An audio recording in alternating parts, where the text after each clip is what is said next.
T. Uh, Before I start our meeting today, I'd like to update you on very important information. The first thing is our lab practical. Our first lab practical is going to be this week, and it will be available for you to take Thursday till Friday. Okay. And the lab practical is going to cover all the labs covered so far till this week. Number two, I already uploaded new chapters for you, and I'm going to exclude chapter 12. So chapter 12 is not going to be included. We have only 11 and 13, diversity of bacteria and viruses. Next week, we are going to have exam number 2, and that lecture exam covers 3 chapters, 6, 9, and 10 only, okay?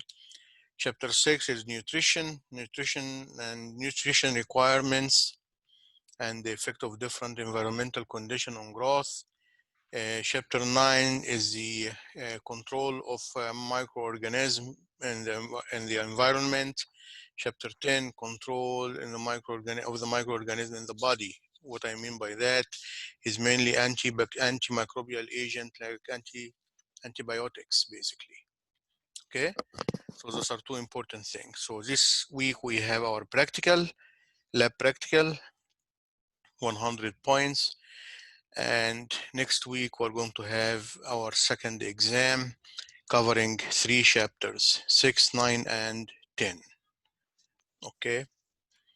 The practical will be exactly based on your lab assignments. So whatever question you have in your lab assignments, you are going to see most of those in your practical and with other things. But mainly it will be kind of like multiple choice or true or false, or just fill in the blank. You are not going to be asked for to do an assay, for example. You know, I will not going to ask you how to perform gram staining or capsule staining, but I will ask you like maybe some steps. What is the if I'm talking about endospore staining, for example, what is the primary stain? What is the counter stain? What kind of what extra steps we do during, say, spore staining. Maybe I will show you like pictures of sporulated cells, and I will ask you what kind of stain is this. Gram staining as well, you know. So all the staining labs are very, very important. The last 3 labs that I posted this week also will be important as well. So before, this is what I have right now, and I'd like to hear from you. So if you have any question for me. Professor, can you hear me? Yes, I can. How are you doing, Scott? Can I, hey, how, good evening. Yes. May I confirm, going back to the test, and I know we're going to talk about practical mostly, but you had stated 6, 9, and 10. And I just want to make sure, because according to the syllabus, it looks like the 11 and 12 were going to be included in exam 2, but Let me it's see not going to here. be. Yeah, let me see what I have in the syllabus. No, I believe, let me do this very quickly. So it Let looked like me 6, share my 9, 10, 11, and screen 12. with you. Okay, let me share my screen with you and see what I have here. Which is fine by me because it's Yeah, less chapters, but yeah. I just Okay, want to this make is the sure. syllabus. Can you see this one here? Uh-huh. Okay. Okay, so if we go here, we have exam 2. Uh-huh. Okay, and the exam 2 is going to be next week, as you know. Yes. And we just started those. I uploaded chapter 11 and 13. As I mentioned, 12 is not going to be included, okay? Mm-hmm. So I have, and I need to give you more time for those 2 chapters, 11 and 13. So I'm not going to include those on the test. Okay. So that test will be 3 chapters only, 6, 9, and 10. Got it. Okay, yeah. So I try very much to make things easy for you so you can digest these materials, and we still have, the lecture exam 3. So we're going to decide about that one later. And just to make sure, according to the syllabus, should the lab practical will go through the effects of temperature? Is that No, correct? or everything, including the uh, the uh, uh, the 3 labs that I sent recently. I already Okay. sent you Kirby bore sensitivity, and I sent you protozoa and fungi. Okay, we are not going to cover surgical hand scrub, so they are not. We don't do those in summer. Mm-hmm. Okay, and the effect of antimicrobial chemicals also, we are not going to do this. So this week you have only 3 labs. Okay, those labs are the antibiotic sensitivity test or Mm-hmm. Kirby board test and protozoa and fungi. Those will be including in the practical. So the practical will be everything we have covered so far, including those 3 labs. Yes. Okay. Yeah. And we're going to start brand new next week for the second practical. Okay. Got it. Thank you. Okay, so those are very important announcements. So remember, again, for the lab, you're not responsible for the, if you look at the lab, you're not responsible for surgical scrub. You are not responsible for antimicrobial chemicals. It's going to be only the antibiotic sensitivity, protozoan, fungi, only this week, okay? And also in the chapters, you're not responsible for chapter 12, only 11 and 13, okay?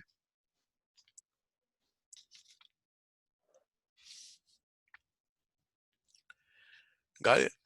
Yes, sir. Okay, great. So any question before we start?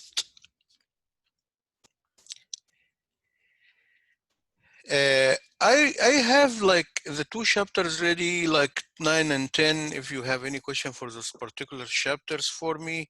And also I have the lab. So it's your call. You call me, you tell me, what was hard or difficult for you to understand on those labs. Otherwise we can go through the lectures and start putting more emphasis or some emphasis on important stuff. But let's spend some time for the lab first, if you like, if you wish, if you can consider this one like a review. So any of the lab we have covered so far, you have any problem with those labs, anything which is not really straightforward and need to be like clarified for the labs.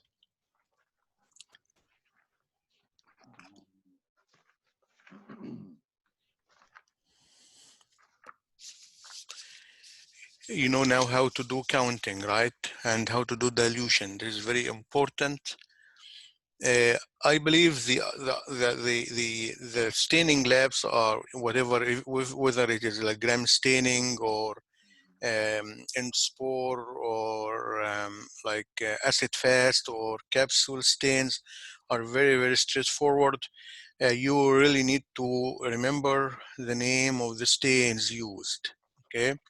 The primary stain and the counter stain.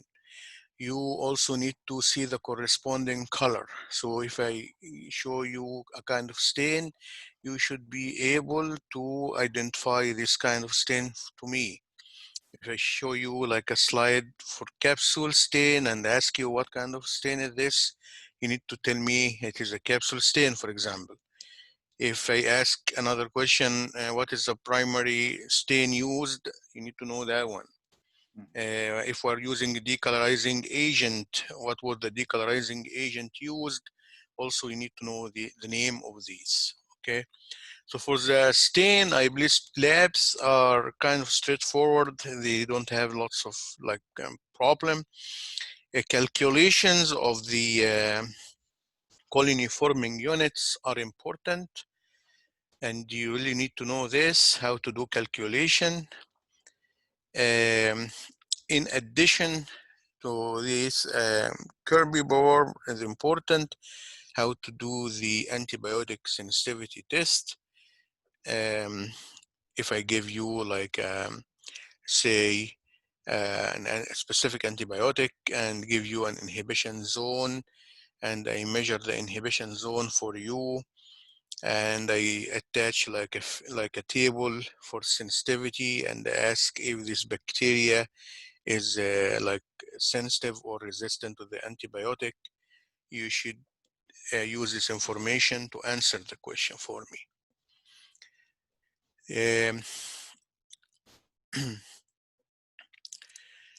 Different kind of media, plating methods.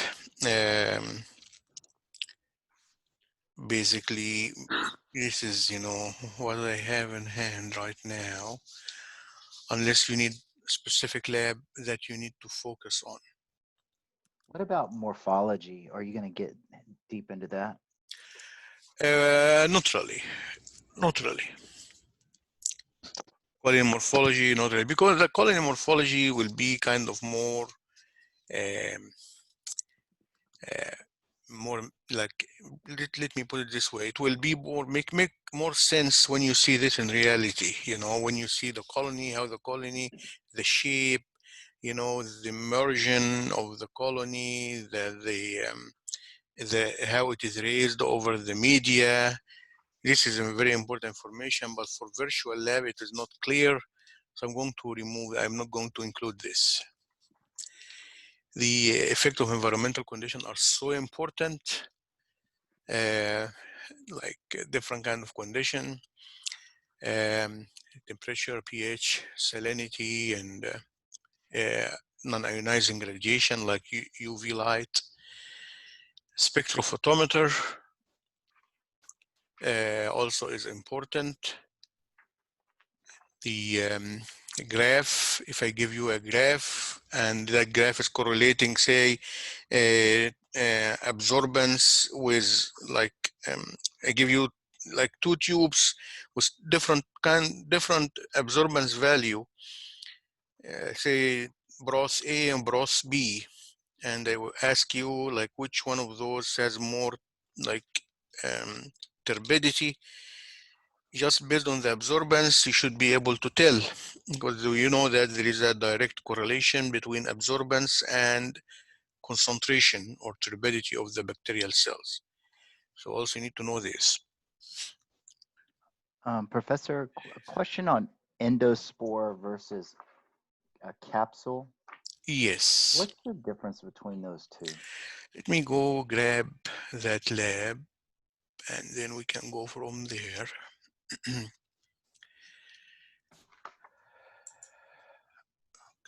They seem very similar to me when I read about them. So I say about, no, they are not. They have some similarity, absolutely, for sure. But in terms of the process, the steps, I mean, they are very, very similar, you're right. But the reagent used is completely different, the color interpretation is going to be different. So let me go here to this lab in the spore. So I'm going to stop share this one, and then I'm going to share that lab. Okay. So can you see that lab here? Yes. Okay, so simply, to make it simple, for endospore, it's kind of like gram staining when you start the process. You start with like making a bacterial film. When you make a bacterial film, you take like aliquots from the culture and you try very much to like dry the suspension. And this way you are allowing the bacterial film to adhere to the surface of the slide, because you are going to add stains and you are going to wash. Okay, so if you are not going to adhere those very well, When you wash, it will be a problem. So for the endospore staining, you start by making the bacterial film, and you start adding the first dye or the first stain, which is malachite green. And since you are staining spore, they have a very tough spore coat.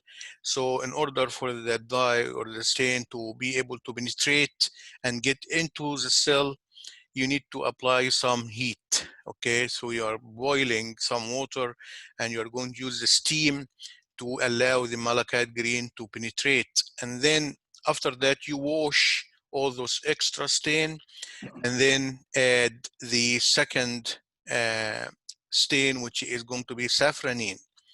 And you are going to see a picture, which is basically like here. Can you see this slide? It's not very clear, but you will see if you have a sporulation or a sporulated culture, you will be able to see the spores, green, and vegetative cells or cells without any spore like red, because this is the one that take safranin, okay? So basically here you are doing stain for the cell in the spore. In capsule, you are not staining basically the cell. You are staining outside. You are staining the background of the cell, okay? So you are staining the background of the cell so you will be able to see it. Let me shift to the other uh, stain, the capsule.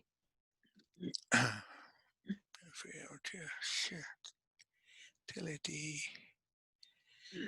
It's kind of okay. Here we go.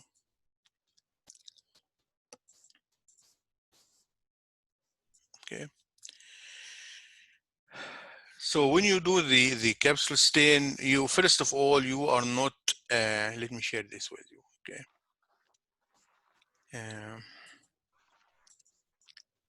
So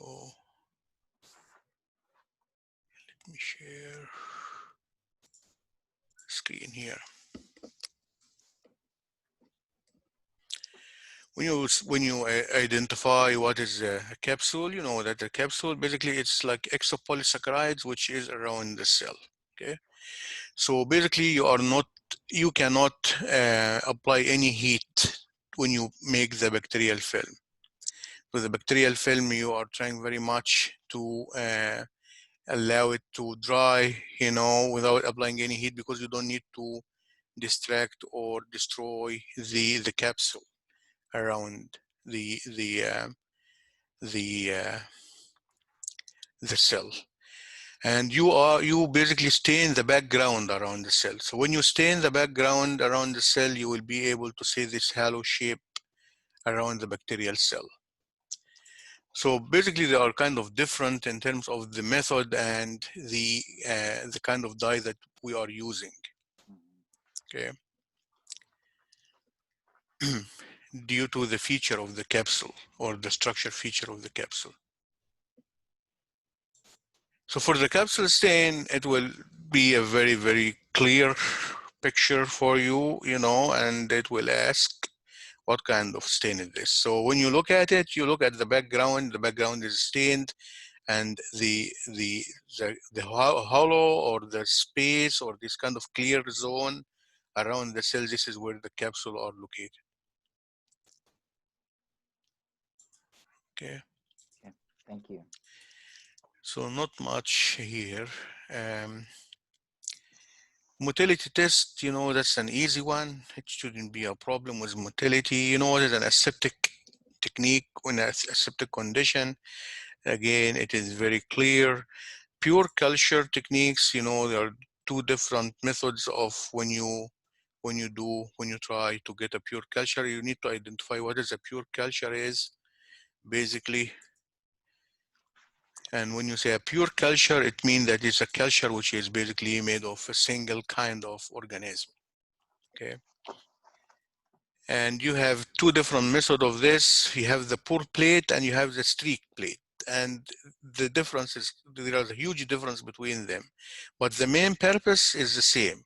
It's to basically to be able to isolate single colony, whether you use a streak plate or the pour plate. Do you remember the difference between the two? Streak Yeah. plates where you divide your plate into regions, zones, area. And what you do, basically, you are diluting out the inoculum. So you start with a heavy inoculum at one section, and then you need to sterilize the inoculating loop, and then take again from the edge of the first section and again streak again, and repeat this several times till you end up with the last section. So if I give you a plate like this, and I have it divided into section, and I will ask you what was the first section and what was the last section that you inoculated, that you streaked or cultivate or cultured. The heaviest will be the first, and the lowest dilution will be the last one. Pour plate is different. Pour plate is basically you take your culture, you make serial dilution, you pour the bacteria on the petri dish, no media, and then you cool down the media a little bit, like to be around maybe 50, and then you pour it over the culture and you spread it. Okay, so it is very critical because you need to make sure that the temperature of the media is not so hot, otherwise it's going to kill the bacteria. Okay,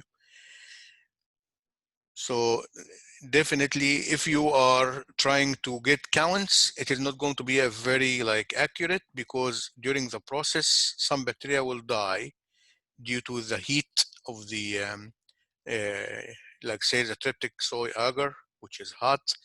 So it is only for isolation or making pure culture. So you're not doing counting with this. Counting when you have your serial dilution and you pour it over already made media. So this way you are not going to lose any cells from heat. Okay, so this is another important thing. We need to notice the difference between tryptic soy agar and tryptic soy broth. You know, the difference is basically adding agar. It's a solidifying agent. That was a question for you. What is the function of agar? Agar is a polysaccharide, which is kind of tough for most microorganisms to use. It is not nutrients, okay? It is mainly a solidifying agent that is added to make media solid.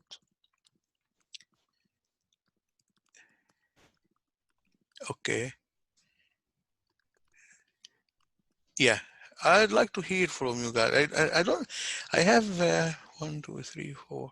Yeah, any question for me from other groups? Like Nada, 416. You have any question for me?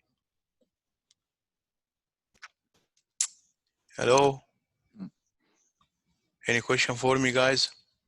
Professor, how many Not questions yet for will be me. on the It lab? will be approximately around 50. Okay. Yeah. And how much time will we have? It will give you around 70 minutes. Okay. Yeah. And then, Professor, on the last quiz that we had, the way it was set up, we weren't able to go back and kind of look at questions in case we had, sometimes Yeah, you skip over the harder usually, yeah. questions Yeah, and then usually, come back. yes, we agreed on the department that the major test just to allow students to go back and forth. But for the quizzes, we lock it after, after you do it. We don't need from the student to go back again. Yeah, it was just a Yeah, time management thing, getting through it. And yeah, yeah. sometimes when you're taking tests, you skip over the harder ones and come I know back what you to them. mean. I know this is why in Yeah. the test I leave it, so we Yeah. can skip those hard ones. We can come back later. But Yeah. for those quizzes, they should be like a very simple multiple choice or true or false, and give you like sometimes enough time to read and try very much to solve it. Hmm. Yeah. And never have any kind of calculations, to be included. I know that calculation sometimes needs more time. Um, that remind me about the lab for the counting bacteria, because I need to emphasize on two things here. Motility test is very easy test, and the tetrazolium chloride. It is very important to know the function of tetrazolium. Um, Are there any resources that have some sample counting um, problem solving that we can do? what do you mean by that? Like ask us questions and we just practice questions. Oh, practice. This is a very okay. It's a very simple formula, and every time I will give you any kind of question, it will be you are going to solve it same way exactly. Okay. I mean, there is nothing you can go around it. The equation is very straightforward. Okay. It is very important to know the dilution. That when I say dilution, you need to know when I ask if I give you. Let me share this with you here. This is important, I believe, too. So let me share this. Okay, can you see this slide here? Yes. Okay, you need to know when I ask about, say, if I circled one of those tube and I ask you what is there is two different things. There's something called the dilution factor, and there is something called total dilution. Okay, so when I say a dilution factor meaning that the volume you adding divided by the total volume. So when you take 1 ml and you add it to 9 ml and mix it, so now what you add is 1 ml divided by the total volume, which is going to be 10. So the dilution factor here is 1 to 10. And there is something called total dilution. Total dilution, like when you do multiplication. So here, the total dilution will be 1 to 1,000. Why? Because we have 1 to 10, we have 1 to 10, and then we have 1 to 10. So you multiply all those together, that will give you the total dilution. This is number one. Number two, when I give you a plate, okay, if I give you like 2, 3 plates with different number, and ask which one you will take or select for counting, always you know your numbers, that basically between 330 to 300 colony forming unit or colonies per plate. It is the right plate to select. And after that, it will be easy. You need to put your eyes on the amount plated, because sometimes we can plate 1 ml, sometimes we can plate 0.1 ml, maybe 5 ml. Every time you need to look for the amount plated, because when you do the equation, remember the formula. Okay, remember the formula is basically the number of colonies divided by the total dilution times the amount plated. So if it is 1 or 0.1, this will be completely different. It will give you completely different reads or answer. Okay. Also, you need to know when you say this is the number of colonies divided by the total dilution, this is minus here, right? When you do multiplication, that is going to be converted to that the sign is going to change, because I have seen some students, they haven't done this right. They have the equation, but when they solve it, they kept it like minus. So remember, when you do multiplication, you need to change the sign. This is very important for the counting and how to measure dilution. Okay. What else here?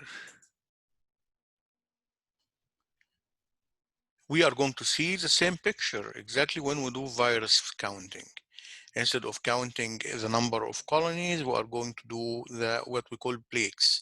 And those are hollow or clearing area on the media that's supposed to be bacterial colony, but it's already gone because it's sliced. And this hole here is filled with phage.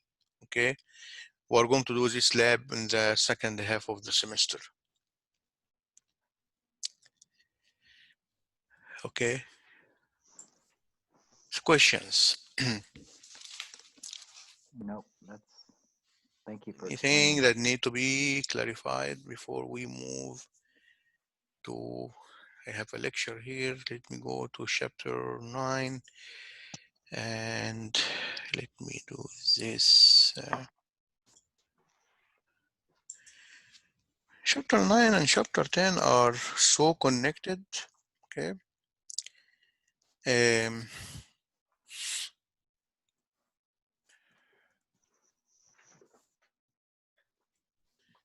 what are those? How can I get this one? Chapter 9. Okay. So let me share it with you. This chapter. Uh,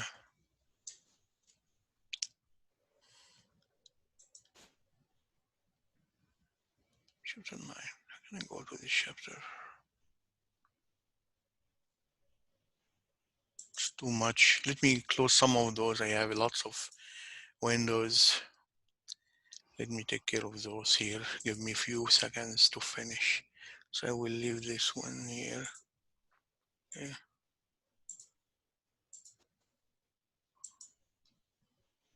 This one too.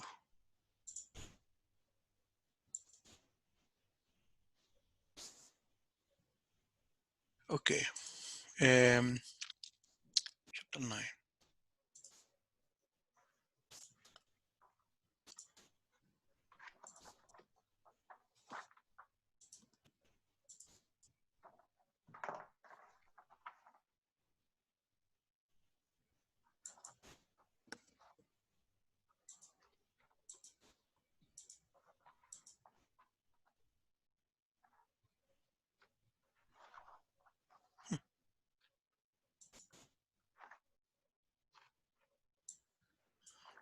Here we go. Chapter 9 is basically what you need to know from this one. First of all, you need to, first slide is so important. You need to be able to differentiate between those keywords. Okay. You need to know the difference between antiseptic or antisepsis or a disinfecting agent. What is the difference between pasteurization and sterilization, sanitization? All those keywords, you need to know the difference. Okay. If I say sterilization, I mean killing, eradicating all microorganisms in a solution or whatever. Okay, sterilization. Pasteurization is different. Pasteurization is not, it is basically mainly killing all those pathogenic. Um, but some bacteria can tolerate this kind of high heat. So pasteurization is not sterilization, big difference, okay? Antiseptic or antisepsis and disinfections also, they are different because when you talk about the media that you are treating, if you are trying to inhibit or kill bacteria on living or in skin or living tissue or anything like this, we call it antiseptic. So when you apply some alcohol, rub some alcohol on your hand or your arm before you get like an injection, it is an antiseptic. We don't call this a disinfecting agent. A disinfecting agent is basically when you apply this to non-living object. You have your table and you need to clean it, or your bench or the hood before you do any culture. So you add this disinfecting agent to make it clean and try to remove as much as you can from any microorganism. Okay, so you need to be aware of those kind of definitions. Sanitization, when you are also trying very much to reduce the number of pathogen on service, but this is mainly very specific for utensils like in a restaurant, for example. When they do sanitization, they are cleaning all those like wares, silverwares, to make sure they are clean. Degerming, meaning that you are removing microbes from a surface, and like scrubbing, for example, or medical scrubbing. Or like now what we are doing when we like go outside, when we come back, what you do, you wash your hands with like soap. Okay. Soap here is going to be like a degerming agent. You're using it to remove those kind of microbes or microbial agent which are adhere to your hand, for example. So this is important thing that you need to focus on. Also, you need to know the difference between cidal and static. What is the difference between bactericidal or bactericidal and bacteriostatic? Cidal meaning destruction, complete killing. Okay, so when I say this is a bactericidal agent that I'm using, I mean I need to kill all those microbes. Okay, some antibiotics are bactericidal, meaning if you treat with this particular antibiotics, the bacteria is going to die. They're not coming back to life. On the contrary, if you are using a bacteriostatic antibiotic, so you are inhibiting their growth. You are trying very much to minimize their growth rate. Okay, you're allowing, like for example, your immune system to be able to overcome those. Okay, so a big difference between cidal and static. Mm. Okay. Hello, sir. Yes. Uh, it look like the same antiseptic and degerming. Yes. It's the same. They are the same. The function. Which one you say? Degerming Antisep and antiseptic? Antiseptic and degerming. It's look like the same They because look we like can use. antiseptic. You are killing them on place. So when you say you are using rub your arm with alcohol Uh-huh. or isopropanol, you are killing whatever in your skin. Mm-hmm. Degerming, you are removing them. You are removing it. Removing. Yeah, you Okay. are removing it. Yeah, Okay. yeah, Thank you. yeah. Thank you. The difference, yes. Okay. Okay, so and when we say about if you are in this chapter, again in chapter 9, we are trying very much to kill microorganisms or to control their growth. Okay, and when you look for any of these kind of antimicrobial agent, you need to know the targets. You know what kind of targets you are basically trying to, what kind of structure in the cell that you are targeting. Let me put it this way. You know, cells are, there are many very, very important, vital structural component of the cell. Cell wall is very important, cytoplasmic membrane, you know, whatever inside the cell, proteins, enzymes, and nucleic acids, all those are targets. And the antimicrobial agent that you're using is going to be different based on what target they are heading to, okay? Um, Another thing which I believe important, yeah, when you select for any antimicrobial agent, you need to put in consideration those very important 4 factors. This is for selection. We know that lots of agent can be used to kill, but you need to be very selective. And the selection here will depend on those 4 criteria. First of all, the antimicrobial agent should be inexpensive, affordable. Okay, when I say affordable, meaning you can get it, it's not expensive things. When I say the other thing, fast acting, you need to make sure that you need to kill those microorganisms quickly. Okay, so the antimicrobial agent should be very efficient and the time used to kill should be short. Okay, also they should be stable under like storage condition. If you are talking about antibiotic, for example, you need to have a stable structure, you know, a structure that is going to be stable for years. If there is an antibiotic that is stable for a couple of months, it doesn't make sense to have those because, you know, it will be a waste of time to buy those. And the most important thing that should be harmless to human or the object that you are treating. You are not killing a microorganism and at the same time harm, you know, the host. You need to be, and this is why we call selectivity. Antimicrobial agent should be very highly selective. Only target the, you know, microorganism. Remember, I believe there was a question for you in the previous test about the ribosome, for example, the difference between, I'm not sure it was your class or the other science major, but there was a question about the difference in ribosome between bacteria ribosomes and human ribosomes, for example. Some antibiotics basically target the A ribosomes. So if the bacterial ribosome and human ribosomes are similar, it will be hard to use antimicrobial agent because you are going to attack the host ribosome as well. So we know that bacteria and human ribosome are completely different. This is why lots of antibiotics are available to target bacterial ribosomes without affecting human ribosomes. You know what is a ribosome is, right? What is the function for ribosome? It's a very important organelle inside the cell, or we can call it a structure. It is not really an organelle, but it is very crucial for protein synthesis, as you know, during the translation process. Okay, so selectivity here is a very important factor. A slide like this, it basically arrange all the microbial agents from the weakest to the strongest. Okay, so going from the bottom of that figure here, enveloped viruses considered to be the weakest can be easily controlled, including coronavirus. Coronavirus is a virus that has an envelope.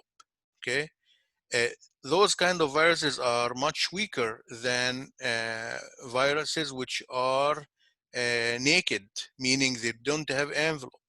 They are only having protein coats around the nucleic acid, like here. See, small non-enveloped viruses are kind of more tolerant to antimicrobial agent than enveloped viruses. The most resistant structure before prions is going to be the bacterial endospore. We know that for sure. Bacterial endospore is so tough to be treated. And then comes after that the most or the highest structure which can resist even autoclaving is going to be prions, those kind of infectious proteins. So, Okay. Professor, Yes. question: if coronavirus is categorized as an envelope virus and is more susceptible to antibiotics and Yeah, we can't use fighting any. Yeah, we infections? can't use any. You mean antimicrobial agent? Yeah. Not really And antibiotics, because we cannot target viruses with antibiotics. You know that. oh, okay, Yeah, got it. Okay. yeah, antibiotics mainly for those living. Viruses are non-living, and it will be easy to get rid of those guys before they have access to your cells. You know, the most dangerous thing will be if they get entry or they get the like an access and the gate is open for them to go inside. Then it will be really hard to control because you don't have antibiotics that can control them. They are using all the host machinery like for replication. So you can target any of these, because if you are targeting any of these host machinery, you are targeting the host himself or herself. So before they have access, they are weak. And this is why you said, okay, for coronavirus, the most simple step is basically to frequently wash your hand. You are doing degerming. Washing with, warm water and soap, for example, will will get rid of those guys. Applying alcohol, those envelope is basically phospholipids, and easy. It has been shown in the lab that you know um, alcohol can denature and solubilize those kind of envelope or phospholipids easy. So you can kill the virus and make it like useless. So other viruses like those, they don't have envelope, they are more tougher because they have a protein coat, and that protein coat is tough. And unless you have a specific protease that can attack it, that will be a problem. Okay. Any questions so far for me? Yeah, as I mentioned, it will be more I like the way when it is more kind of a discussion setting, you have students already read the materials and specify like a certain like subject or slides, which is not really clear, so we can go through this. It will be more efficient in my opinion. But anyway, we continue. This is a nice, important graph, and it tells you when you are applying an antimicrobial agent to kill, there are some factors that affect its efficiency, how effective it will be. One of the factors is the temperature. Okay, so you imagine this, you have the same kind of antimicrobial agent and you are treating the same kind of bacteria at two different temperature here, 20 degrees Celsius and 45. You can see clearly from the figure that the 45 is helping eradicating and eliminating more, because here we are measuring the number of living microbes versus time. Okay, so you have the same kind of antimicrobial agent and you're treating those microorganisms at two different temperature. So look here, going say from 10,000 bacteria, say for simplicity, going from 10,000 to 1,000. Okay, going from 10,000 to 1,000 at 45, it will take less than 2 minutes to get to this.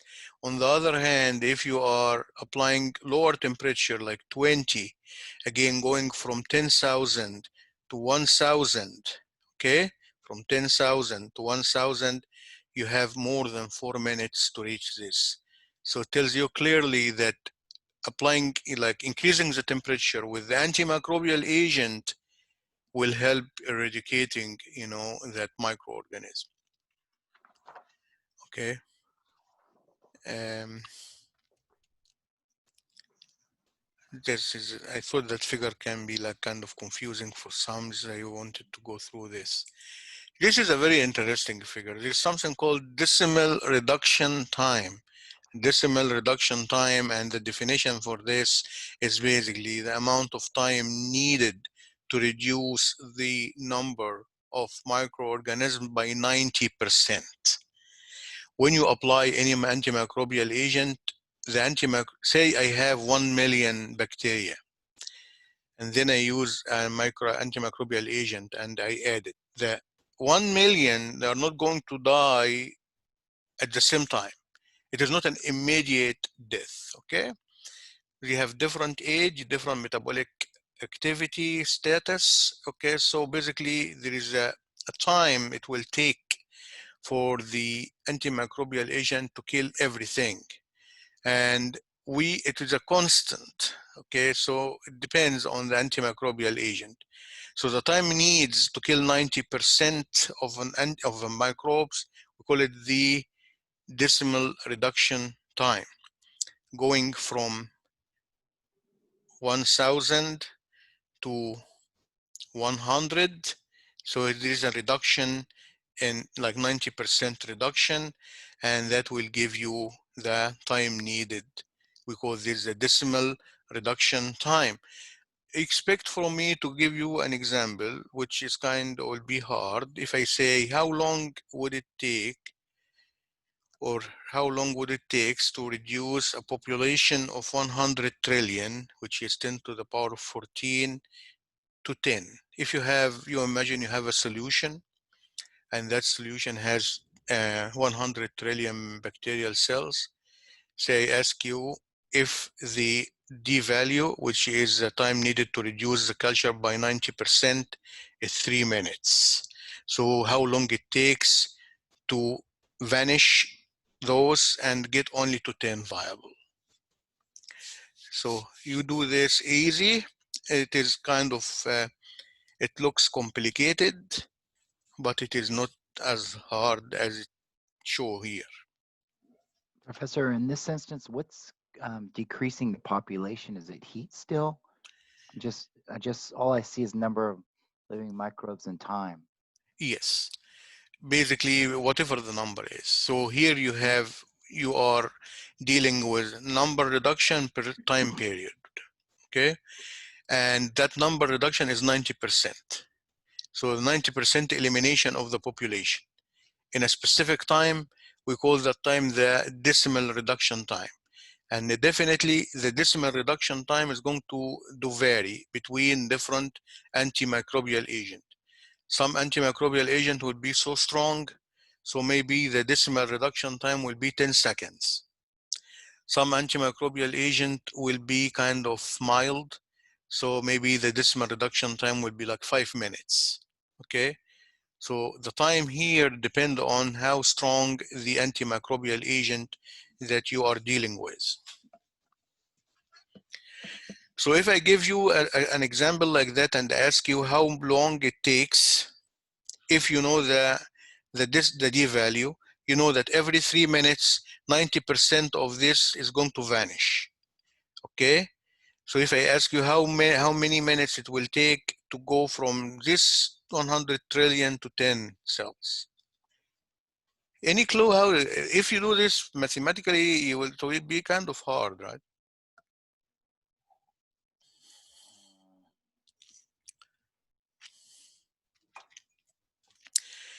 So based on this information, I know I tell you that, okay, I have an agent, and that agent kill 90% every 3 minutes. And I started with 100 trillion bacterial cells, and I need to, from you to tell me after, like, how long I will see only 10 cells. How long it takes to go from 100 trillion to 10 if the decimal reduction time is 3 minutes.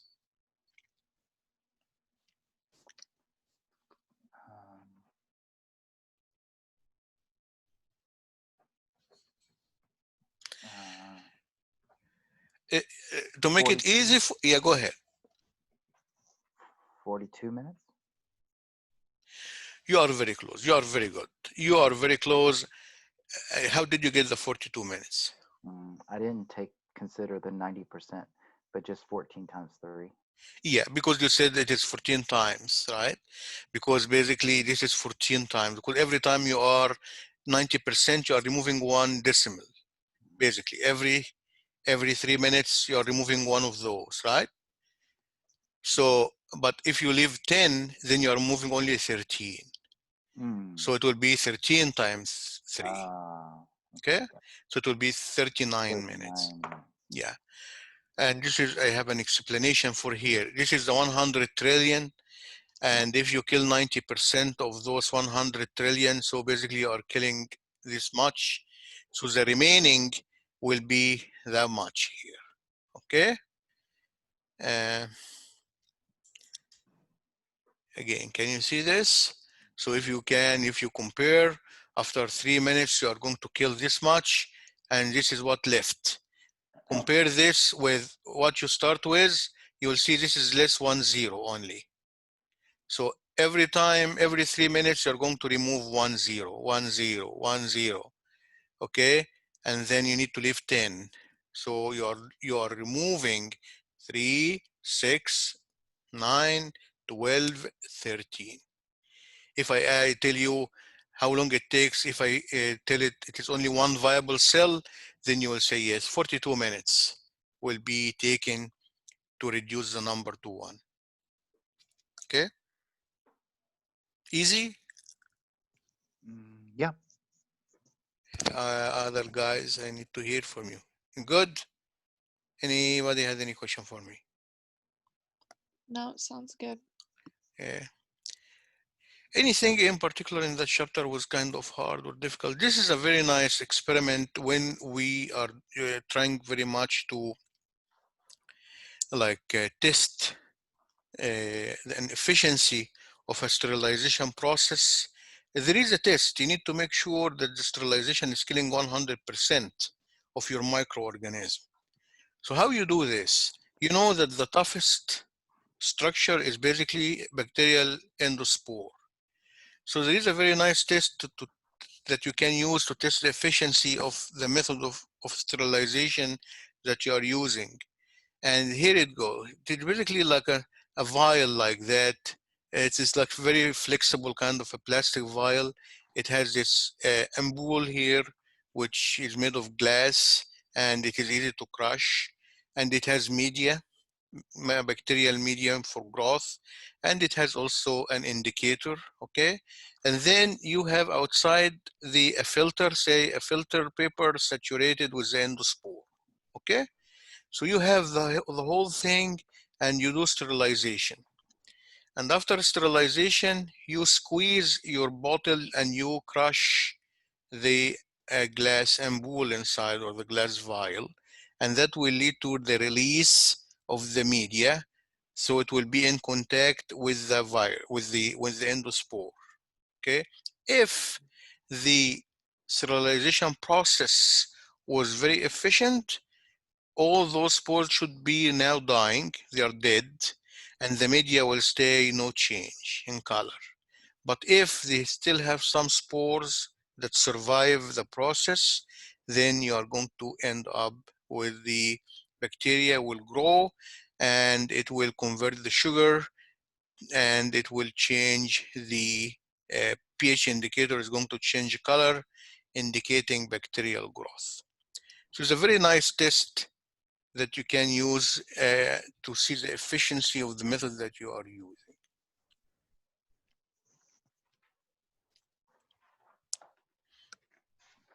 You have any question for this one?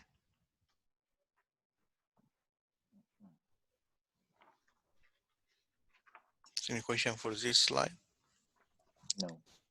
No, I don't have. Okay.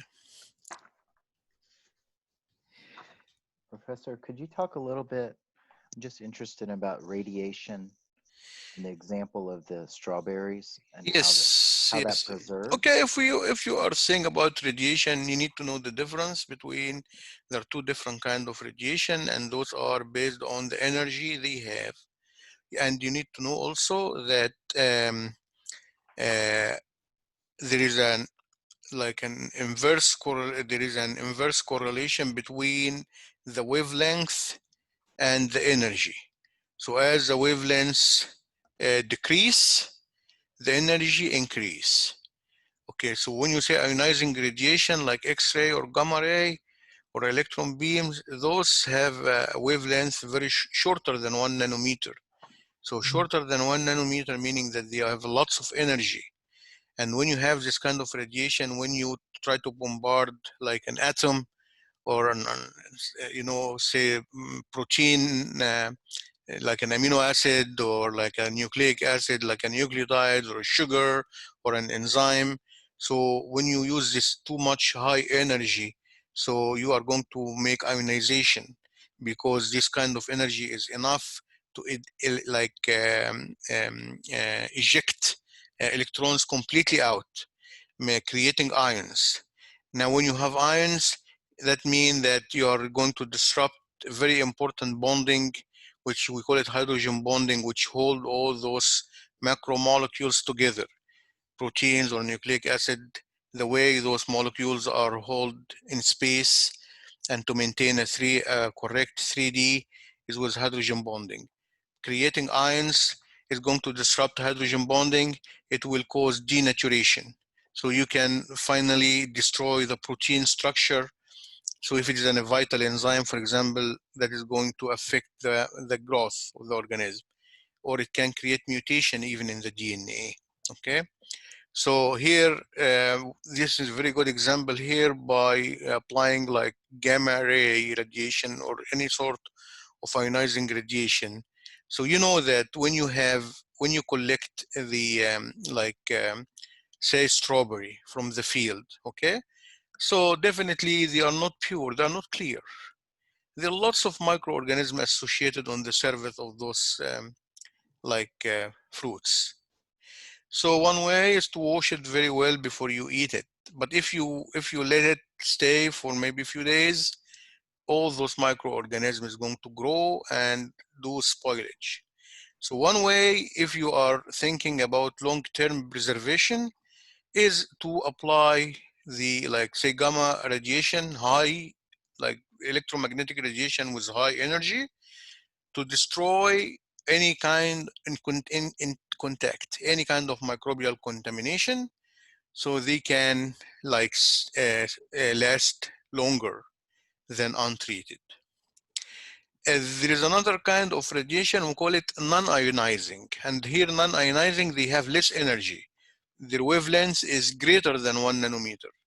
You know, I need from you to know that visible light, the light that we can see, all those nice 7 colors, they range from 350, 340 nanometer all the way to 700, maybe 20. This is the wavelength of the color that we can see. And they are not highly energetic, as you can see, because 300 to 700 nanometer, so they don't have enough energy. But UV light, it is less than 300. Okay, so anything which is less than 300, but it is greater at the same time than 1, we call those non-ionizing. So we call it non-ionizing because they don't have nothing to do with ionization. They are basically excite an electron, give some energy for the electron to be excited and jumping like from one shell or one orbital to another. And that can lead to formation of some kind of structures, changing the structures, like here in this case, DNA in bacteria, say you have 2 thiamine nucleotides in a row, and this is normally how they are located. So you have the sugar, you have the phosphodiester bond connecting the 2 sugar together. This is the backbone of the DNA. You have the thiamine nitrogen base, which is basically make double bond with adenine. So if for any reason you apply non-ionizing radiation, like say ultraviolet, so what is going to happen?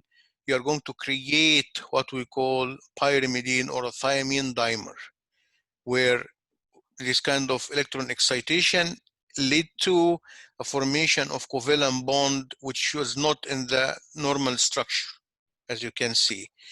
A DNA like that is not, don't look right to the cell. So the cell has 2 options. If it is too much damage, the cell will die, or the cell has a repair system, so they need to get this removed. So they excite it, remove it completely with few nucleotides upstream, few nucleotides downstream, create a gap, and then refill the gap. While they are doing this, they may create mutation. That mutation can be lethal. It can kill the bacteria eventually. Okay. This is about the radiation, yes. If I'm talking too much, like fast, my pronunciation is kind of miserable. Stop me and ask me, please. So just interested in kind of like a morbid question here, but how does formaldehyde preserve, you know, body parts and embalm? Because again, those are, you know, anything which is going to be like exposed, there is no immune system, it is dead, right? So no immune cell will take care of any infection. So it will be easy for any microbial agent to come and destroy those tissue. Okay, so aldehyde or formaldehydes, these are basically the what we call it formalin, which is a formaldehyde in water. It is a formalin, and it has formaldehyde or aldehyde in general. They have this aldehyde group, which is CHO group. Okay, and this has the tendency to react with different kind of protein in the microbial agent, and they do call it cross-link. It's like a cross-link functional group. Okay, and if it cross-link, like again, it will destroy the structure or the 3-dimensional shape of the protein and causing denaturation. So you imagine that this protein is a very crucial enzyme for the microorganism. So basically you are destroying it by adding these agents. So you are really removing those microbial agent from the dead tissue or dead skin or a dead like animal that you are trying to preserve. So that can stay like this for years without any spoilage.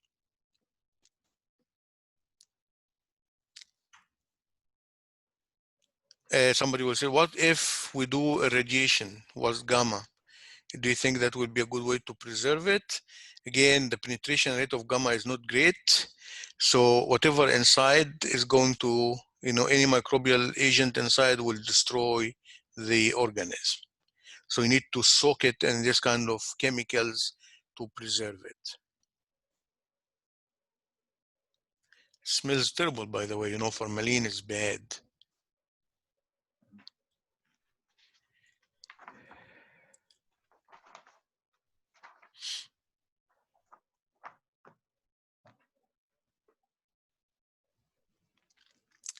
Anything else in this chapter that biosafety level, you need to know the difference. We have 4 different biosafety level, and those are classified based on how dangerous the microbial agent that you are dealing with. So in real life, we consider this biosafety level 1, which you really don't need to do much for it. Those are kind of pathogens that are not pathogenic, okay? That those are not causing any harm for you. In the lab, we are considered to be like biosafety level 2 because sometimes we deal with like E. coli, with some spore former like Bacillus subtilis or maybe Staphylococcus, different species of Staphylococcus. So we consider to be like biosafety level 2. If you are move a little bit with more dangerous microorganism, then you need to have specific kind of precautions, like to deal with the microbe in a what we call a bacterial hood, a sterilizing hood, which is a cabinet where you can deal with your organism inside the cabinet without having this organism to disperse and move, to different places. In the hospital, there's something called negative pressure rooms. Some patients who are like have dangerous infectious agents, they are placed in specific rooms where air can come in for normal, breathing and stuff like that. But the air that comes out is going to go through filters and preventing it from escaping. So if there is an airborne like microorganism, it will be trapped inside that room. It is not going to move from one room to another. Biosafety level 4, for example, now you are completely covered.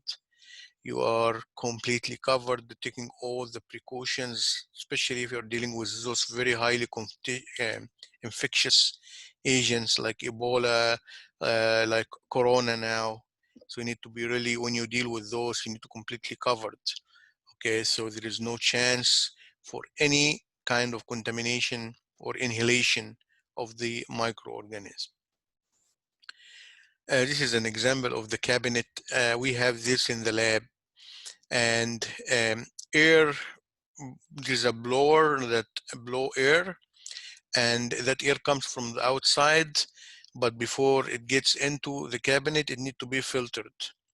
So we have like what we call a HEPA filter, a specific kind of filter that will trap microbial organisms like spores, bacteria, fungal spores, all those things. So we have a sterilized air in the cabinet. That sterilized air will be like a shield. It will prevent anything like coming from outside coming in. So you can deal with your microorganism under this kind of condition.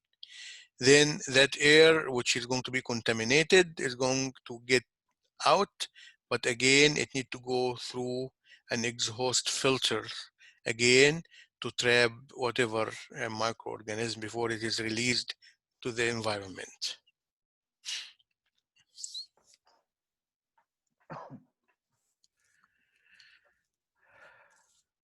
Okay. Professor, is there an easy way to explain why we were able to contain Ebola so efficiently versus coronavirus? Yeah, one way for Ebola is the way of transmission. There is a big, huge problem with the corona because it is airborne. Mm. Okay, Ebola, like if there is body fluid contamination, so somebody is contaminated, I mean diseased and throwing up, having diarrhea, blood. Ebola is kind of nasty, and all this kind of fluids that come from an infected person, if a healthy person or a normal person get in contact, it will be a problem. The transmission of corona is kind of different a little bit. Corona is airborne, Yeah. okay, and you are breathing air every single millisecond. So the chance of having this virus particle, in the air is huge, especially if they are like in a contaminated or closed area. Yeah. So you can get this easy. This is one main problem with, and the other thing is, I believe the infectivity. I believe corona is more infectious than Ebola. I believe, like one person infected with corona can transmit in one sitting the disease maybe to maybe 3 to 5. On the other hand, maybe Ebola 1 to 1 or something like that. Yeah. But again, the way of transmission this is one difference, a huge difference between the two viruses. Thank you. Okay.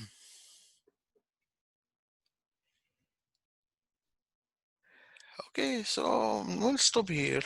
And if for any reason you have any question for me before the week ends, just email me again so we can have another setting, maybe to go through chapter 10 this time. Yeah. And Professor, I just want to let you know, I know we don't have high participation in these calls, but in the group chats, people are watching the recordings quite a bit. So I just want to let you know that. Yeah, that's fine. Yeah. That was a concern from my Yeah. side, because I looked at the video when I posted it on YouTube, and the view was not as much. Even there are no students, lots of students not really like bother too much about it. But it doesn't matter. It's for me. I mean, if I have only one student in the class who is interested, I will definitely give the time. It is not. I'm not measuring volume here. Okay. I'm just measuring by interest. You know what I Well, mean? you have 3 here, so That's good, man. yeah. Yeah. That's not bad. Yeah, But as thank I you. mentioned, that to make it efficient even in the future, if you can read those chapters and come with some questions, Yeah. so before we start, we Yeah, can go through those. It will be kind of easy, Yeah. yeah, to cover those, because some of the materials here are like straightforward, easy. yeah. Some of them is kind of a little bit complicated, like some figures. So I am assuming that if you have a table which is not clear or a figure which is not clear, you just ask me, so we can clarify it. Okay. Yeah. Well, thank you Okay. again. No Appreciate it. problem, no problem. Mhm. Thank you very much for coming today, and I hope everything will be good, and study good for the practical, please. Yep. Okay. Thank you. Thank And you, then, Okay, guys. oh, fine. Yeah, Professor, one last yeah, question. You're yeah. just going to post it and we just take it by Friday. Is that right? You mean the practical? Practical? Yeah. I need to put it together. I haven't done it yet, so I'm going to work a little bit today and tomorrow, and I will have it ready Thursday till Friday. Got it. Okay. Okay. Yeah. Okay. All right. Thank you, Thank sir. you very Thank much. Thank you. you. Thank Okay. Have you. a good evening. You too. Okay. Bye bye. Bye-bye. Bye bye. Okay.